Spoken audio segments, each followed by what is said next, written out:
కూతురే పుట్టిందని ఎంత సంబరపడిపోయామే. ఏ గాలి సోకినాదో ఆనందం కరువాయని. అమ్మని పిలిచి బాధ చెప్పలేని పసికందుతాను. అమ్మని పిలిచి బాధ చెప్పలేని పసికందుతాను. నువ్వు అట్లాంటి పిల్లకి ఎట్లాగయ్యంత శిక్ష వేసవయ్యా.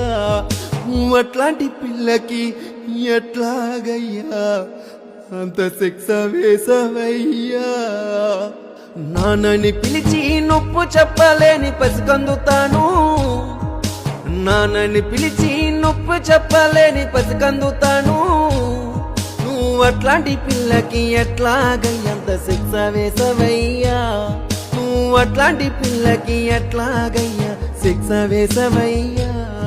నువ్వు అట్లాంటి పిల్లకి ఎట్లాగయ్యా అంత శిక్ష వేసవయ్యా. ఇప్పుడు ఆ వీడియో కింద ఆ పాటకు వచ్చే అమౌంట్ లో ఎంతో కొంత ఆ పాపకి హెల్ప్ చేయన్నా చాలా హెల్ప్ అవుతుంది అడిగారు. ఆ పాటకు వచ్చే అమౌంట్ లో ఎంతో కొంత అంట, ఎంతో కొంత కాదు, ఆ పాటకి ఎంత వచ్చినా సరే ఆ పాపకి ఇచ్చడానికి నిర్ణయించుకున్నాను. ఎక్కడ చూస్తే ఒక్క రూపాయి కూడా రాదు. మన రమణ రైల్ క్రియేషన్స్ యూట్యూబ్ ఛానల్లో సాంగ్ ఉంది, చూసి వదిలేకండి. Share button పగిలిపోవాలి.